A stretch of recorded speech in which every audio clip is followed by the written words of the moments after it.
There's now proof that Qatar has funded the universities with billions and billions, tens of billions of dollars. It's not transparent. Our friends at NGO Monitor, for example, are trying to make it transparent. If you're going to take money from Qatar, we want to know how much it is and where it's going and what professors are being paid from it, et cetera, because it's a horrific problem. It may be even more problematic that it has settled in the public schools. So K to 12 in America now is inundated with the same kind of lesson plans that teach that Jews are invaders, white invaders, colonialists, imperialists, et cetera, who are needlessly oppressing the poor indigenous Palestinians. And that means that every American student will be taught that the Jewish fellow sitting next to them is part of the oppressor class. The American Jewish establishment simply has not understood this or doesn't want to understand this because it would make them fight against the left-green alliance that is behind all of this, and they don't want to fight that.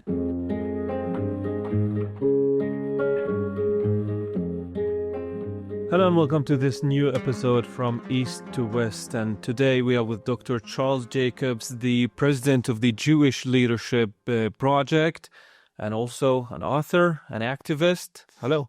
Hi, it's great to be here in Jerusalem. I always love to come here. Thank you so much. You're welcome.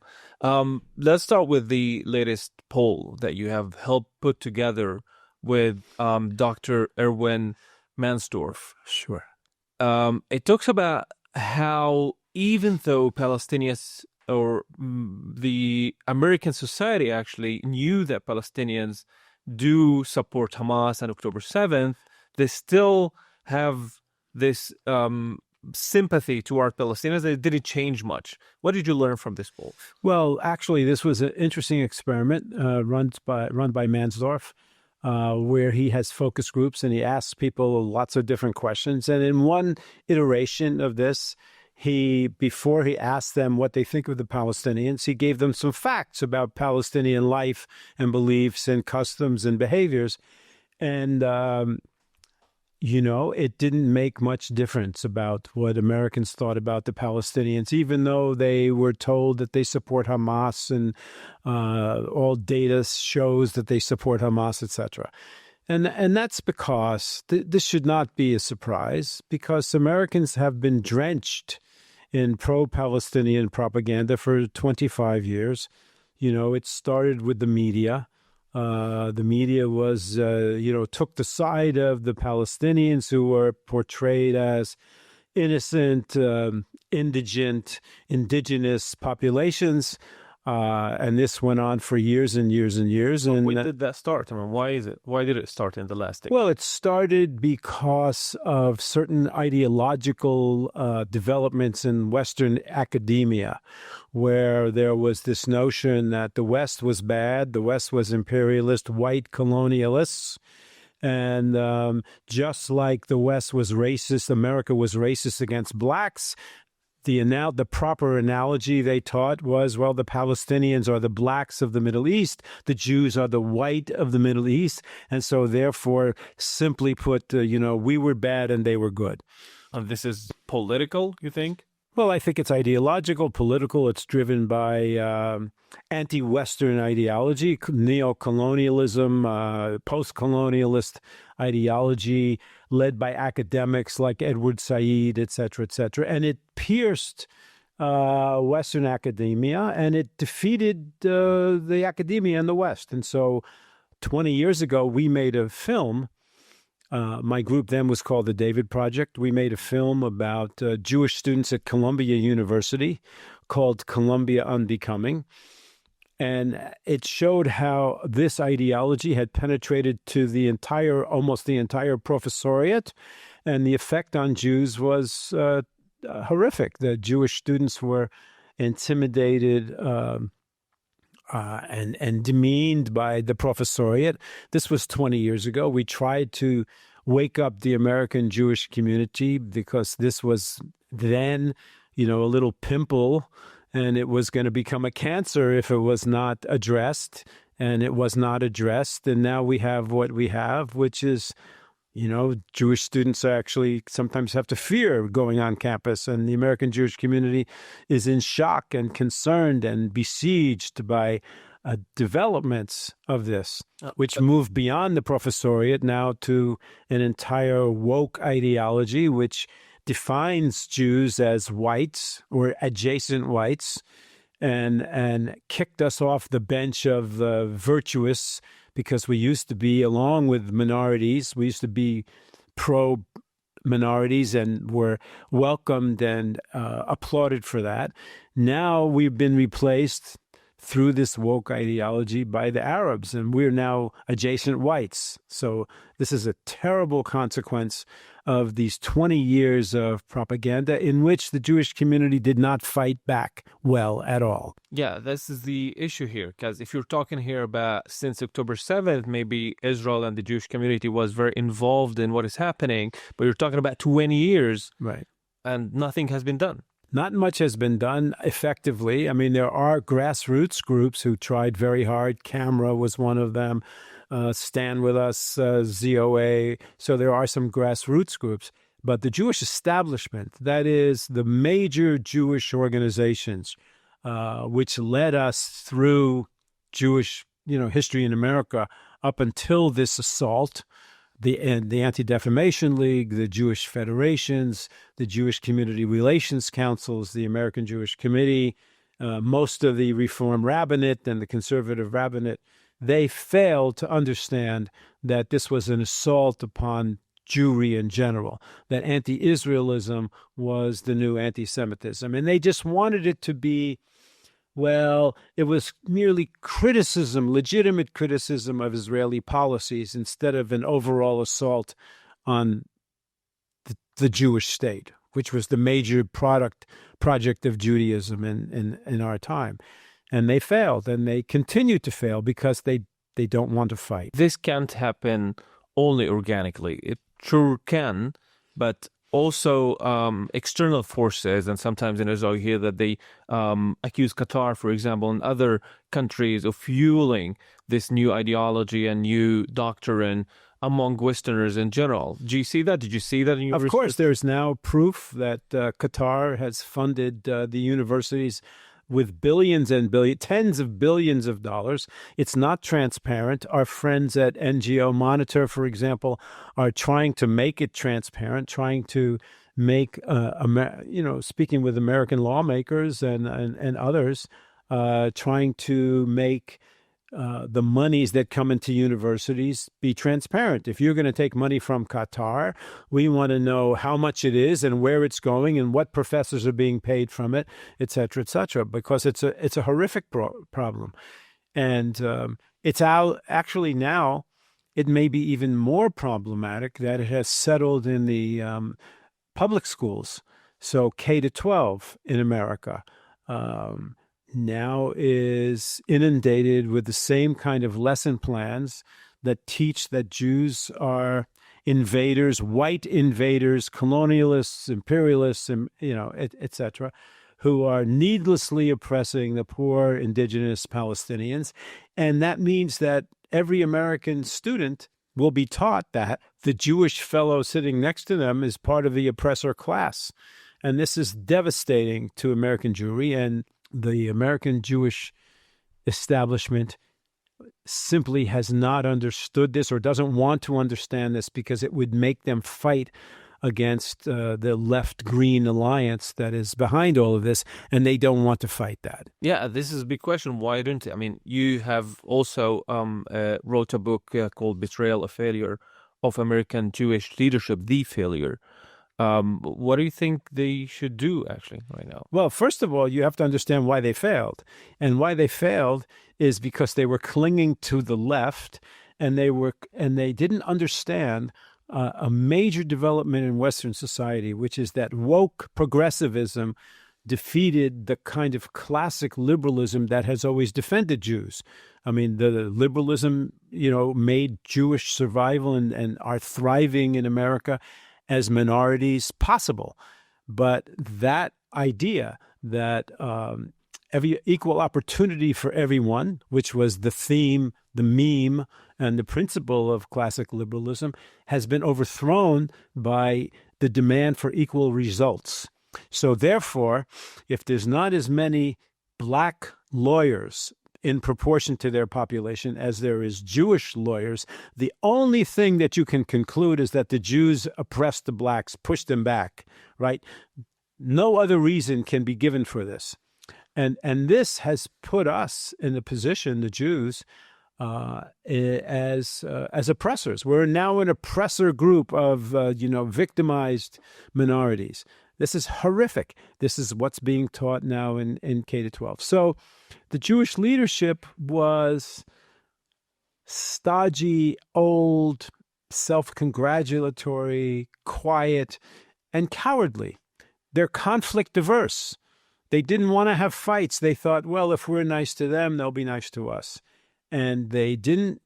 And they even adopted the left-wing agendas that were careening into a place that were going to be enemies to us. I mean, the ADL backed Black Lives Matter, which was anti-Semitic, right? They backed DEI, diversity, equality, inclusion, Yes. which was this basic ideology that merit is merit and good work is a white concept, and that the only thing that matters is results. And your prosperity was a sign that you were evil. The fact that you succeeded could only mean that you were evil because the other people hadn't succeeded. And the ADL, up until very recent, maybe even up until now, hasn't learned to fight back against that. And they certainly didn't want to take on jihadism. So they were always pointing to the right because it's easy for Jews to fight the right, the neo-Nazis, which, by the way, is a new story coming up. But they were much more comfortable talking about the danger on the right than the danger of Islamism, which they didn't want to talk about because they would be called Islamophobic and they would hide their heads in shame, right? Or because they didn't understand or didn't want to understand the anti-Semitism that arose from the left, which they certainly should have understood. Yeah, Marx himself was an anti-Semite. When you say they should have understood that, practically, what do you expect them to do? You mean now? Yes. Yeah, okay. So first of all, they have to completely revamp the Jewish response to anti-Zionism. So in the old days, the Bible of Hasbara was Myths and Facts, a nice book that taught Jewish students that if they were being charged falsely with a slander that they were colonialists or imperialists, Israel was a colonialist state, they should merely respond by telling the facts. No, you're wrong. It's very complicated. Here, read this book. Read the Balfour Declaration. This is a stupid understanding of how defamation is not touched by facts, logic, or history or data. It's not. Okay, emotion decides, and reason justifies. Okay, so what we have to do instead of saying we're not so bad, is to say no. It's you who do these things. Actually, there's a defamation code. Whatever they charge us with, the reality is they did it. Colonialism, you started out, the Muslim world started out as a dot on the map in 630 something, right? And now you have 57 Muslim states. How is that not colonialism? Do you think that you just talk these people out of their own culture and their state and told them, you convinced them that they should throw out their own history and culture and become Muslims? No, it wasn't bad at all. You did it by the sword. So who, in fact, is the colonialists? They never do this. The Jewish leadership does not want to go on the attack, and therefore until they learn to do that, they'll lose. They have to point out that, in fact, it is the jihadists who are doing all the horrible starvation. They're starving people in Yemen, really starving. Killing, there's more Muslims who killed Muslims than anything the Jews ever did, right? Apartheid, they have jihad apartheid, right? We don't have apartheid. So until you flip it back and point the finger back at our defamers, then you can't win that. So that's the first thing they have to do. They have to, and our organization teaches people that we have a seminar. We teach people all around the country how to do that when they're on individual conversations or in debates, etc. So the first thing is go on the attack. Everybody says to the Jews now, well, you have to go on the offensive. You're on the deep, but nobody says how. This is how in part one. Then the second thing is they have to change allies. The Jewish establishment told us that we had to ally with all the left-wing groups, the blacks, the feminists, the gays, the transgenders, the Latinos, all of which stabbed us in the back on October 8th. All of them did that. So they were wrong. And if you don't know who your friends are and who your enemies are, why are you in leadership? This is the basics of leadership. So we have natural allies. The natural allies in America are evangelical Christians, conservatives, patriots, and God forbid, Republicans, right? So that's the people who are going to defend us. What are you doing with these people who are attacking us? Yeah, let's stop a minute here on the Republicans, I think, because we're seeing what has been described as a civil war inside the MAGA movement and the Republican Party. Maybe moderate Republicans are still pro-Israel and still hold the traditional views. But what we are saying also something happening on the right. Yes. How to deal with that as well. Okay. This is very fascinating and very dangerous and is shocking to us. Even I, who knew exactly how the left and the Muslims combined to defeat us, I knew that, and we were screaming about that for 25 years. We weren't prepared to see this new development on the right. And it's people have to understand what's happened. The right, and by the right, they're mostly talking about movements led by and followed by young white males. So this guy, Nick Fuentes, is the leader of it. He's a neo-Nazi, okay? So what is he tipping into? What is he tapping into? You can't expect white young men to be cursed for 20 years by the left. Male toxicity, you're all racists, you don't have jobs, you're failures, you're misogynist, you hate women, you're terrible women, we don't need you anymore. You can't expect them to hear that for 20 years and not respond. And so the response is the middle finger. Screw you, right? We were not racist, but you know what? Now we're gonna be racist because we're gonna tear everything down that you put on our heads. When you go into that rabbit hole, sometimes you end up that Jews are the left and Jews are the elite. Well, that's why we should be against them in their ideology. Well, you know what? They have a point in some ways, because who in the world invited Muslims into America? Who in the world invited the global immigrants to come into America and who didn't want a nation state with a wall, with a border?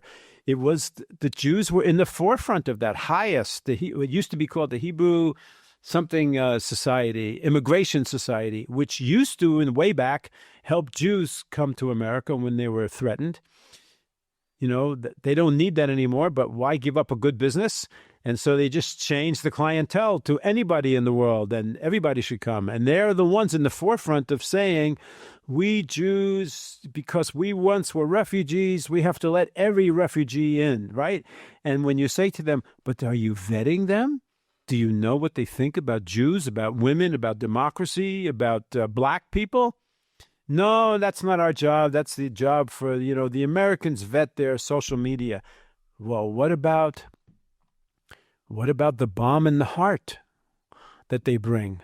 They don't want to hear it. So when the right-wingers claim that the Jews are in the forefront of the invasion of America by anti-American racist forces, they have a little bit of a point. Of course, they overblow that point. I mean, it's not, there were many, many Jews who were fought against that.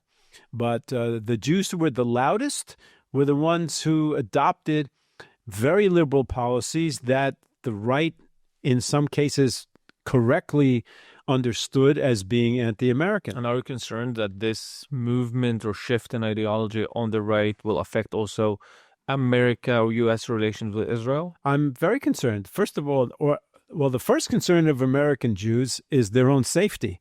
And I mean, if you watch these people on their websites, like Nick Fuentes, they are being laundered by people like Tucker Carlson, like more important people who are normalizing this point of view. It's extraordinarily dangerous. And there is, as you say, a civil war inside the right, inside even MAGA, Trump's movement, about this. And it's one of the most important things that needs to be done is to win that civil war. I don't know if Jews should be the ones to lead that effort, but there are many Americans, very powerful Americans, wonderful Americans who are fighting against that. This will rip the country apart. And that's the idea. The attack on the Jews is not just to get the Jews. The attack on the Jews is to destroy Western civilization and America. And once we understand that, once that's understood, then we can better fight against these ideas. And for now, at least, President Trump is still supportive of Israel. Do you think that will affect him as well as someone who's I think he's got a politician, problem. after all? Trump has a problem because he needs his base. And his base, if it's divided, he doesn't want that. So his first instinct will be to paper over the differences. And we already see J.D. Vance saying, stop fighting, instead of drawing a red line and say we cannot have anti-Semites.